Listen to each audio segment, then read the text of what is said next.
Benjamin Pays, 27 ans, première promotion de l'HAS, c'est parti.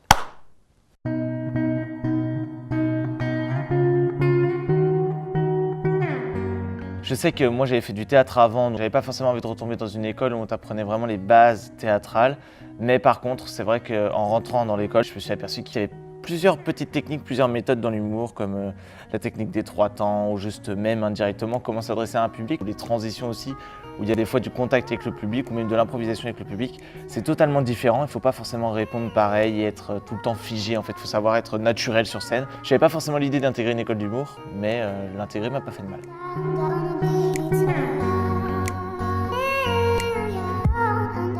Les masterclass principalement parce que ça permettait chaque semaine de rencontrer des professionnels du milieu, que ce soit des artistes qui étaient sur scène, des comédiens ou des comédiennes, ou même juste des gens de l'ombre comme on dit, qui derrière, je sais pas moi, managent ou sont producteurs ou directeurs artistiques. Et ça c'est vraiment le meilleur souvenir que j'ai parce que vraiment on apprend et c'est incroyable, c'est magnifique.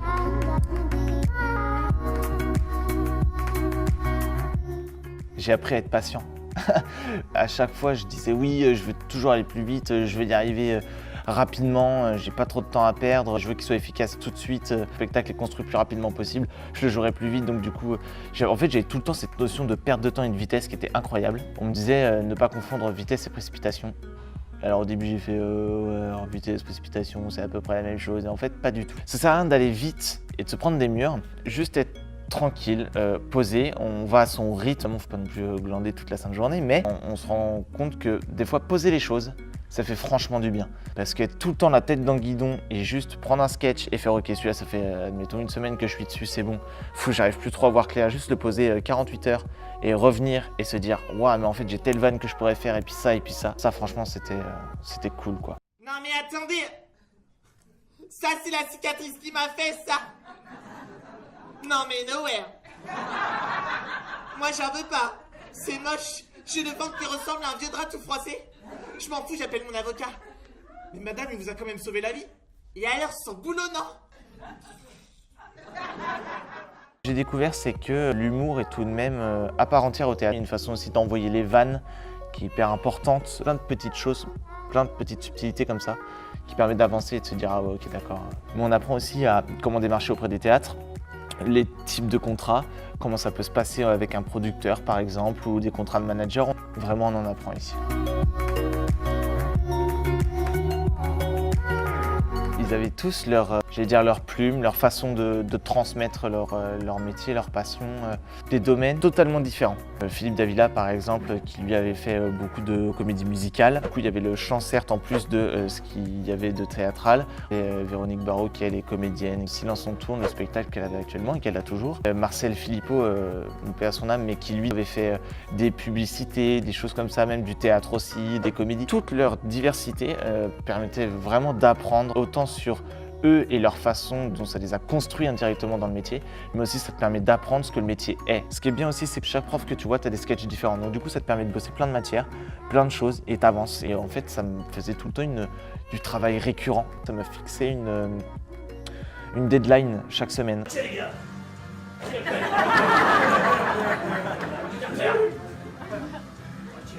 Oh bordel, il se passe un truc.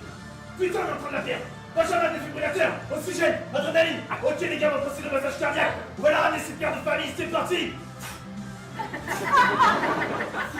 Ça va Jason? Tranquille, petite affaire. Bouge-toi Benjamin, bordel. Donne, tu me dis go, tu veux, vas-y.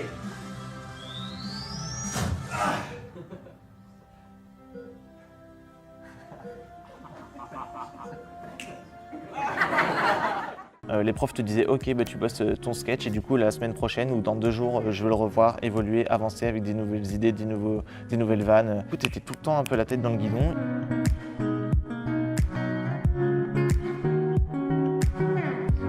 Oui, on ne travaille que sur les textes. On écrit soi-même, pas de textes repris de grands humoristes où on se dit tiens on va essayer de travailler un peu sur leurs textes à eux. Non, non, c'est vraiment tu testes tes vannes. En cours on peut te dire entre élèves ou même le prof peut te dire cette vanne là elle peut être pas mal. Et c'est là, teste-la en scène ouverte, regarde ce que ça donne, reviens. Si tu te rends compte que ça marche pas trop au bout de 5-6 fois, que c'est à peu près tout le temps la même chose, que tu as des rires mais pas trop, ou tu n'en as pas du tout, ou tu as des rires c'est excellent. Oh putain, 6, là où on tient un chien, les gars.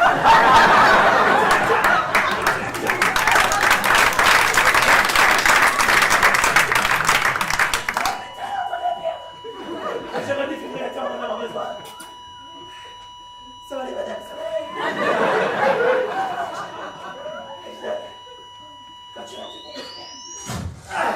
Ah putain, merde!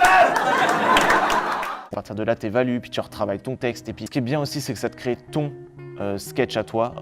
Au début, bien évidemment, tu crées un 5 minutes. Et au fur et à mesure, tu vas en créer plusieurs. Et tu vas les tester. Et à la fin, ça va te faire ton spectacle. Et là, tu vas avoir 1 heure. Et du coup, tu vas pouvoir démarcher ton spectacle. Et tu vas commencer à vivre de ta passion, c'est un bien grand mot, mais tu vas commencer à démarcher pour quelque chose que tu aimes. Et tu vas pouvoir faire ton métier, en fait, celui que tu as envie de faire, avec ton spectacle. Et ça, c'est magnifique.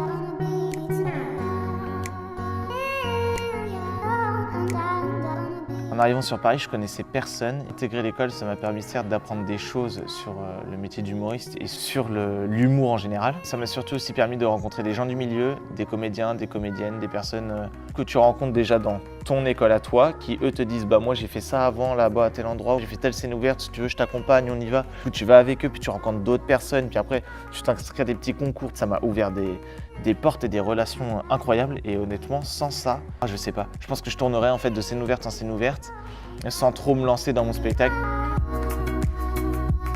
À la fin des 2 ans, j'avais mon spectacle. 8 juin, j'ai fait mon showcase au Blanc Manteau. Du coup, le directeur m'a dit écoute, j'aime bien ton spectacle et je te programme pour les Blancs Manteaux le mois prochain. Donc, 1 mois après, j'étais au Blanc Manteau. J'y suis depuis le 2 août jusqu'au 28 mars. Il m'a prolongé parce qu'il aimait bien le spectacle et puis il a vu que certains publics venaient, donc tant mieux. Et entre-temps, j'ai gagné Candidator aussi 2018, donc qui m'a ramené pas mal de personnes.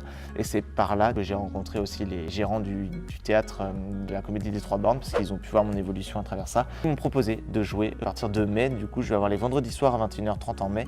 Et après, à partir de juin, je vais avoir les vendredis soirs et les samedis soirs à 21h30. Pour l'instant, jusqu'à août. Donc voilà, croisons les doigts pour que ça continue. Et voilà.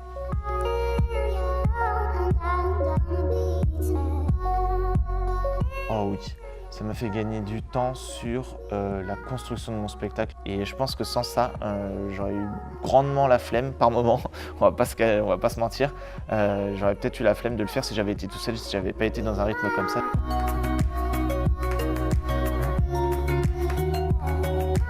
Si tu regardes cette vidéo actuellement, si vraiment tu as envie de le faire, vas-y fonce parce que ça vaut le coup. J'ai revu une prof de théâtre que j'avais avant et qui m'a dit mais dis donc le théâtre ça en est où? Je lui ai dit pour l'instant j'ai arrêté mais bon j'ai ma petite vie, j'ai mon petit boulot, ça commence à être sympa.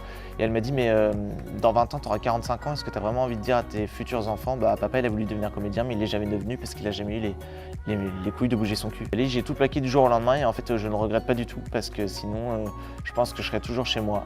Avec mon petit boulot d'aide-soignant, je me dirais je sais pas, le théâtre, je sais pas où ça en serait. Si tu as envie de te lancer sur Paris, que tu te dis je sais pas trop comment ça se passe, je vais dire fais comme moi, intègre l'école, mais là on te travaille tes textes, on te guide en fonction de toi, de ton humour, de tes envies de sketch, même si de base ça peut partir d'un sketch qui est totalement nul, ça m'est arrivé, on te fait non franchement il y a matière, il y a de l'idée, vas-y continue, et du coup j'ai continué, j'ai travaillé dessus, et au fur et à mesure ça m'a donné mon spectacle aujourd'hui, donc vraiment si tu as envie de le faire, vas-y fonce, perds pas de temps, let's go.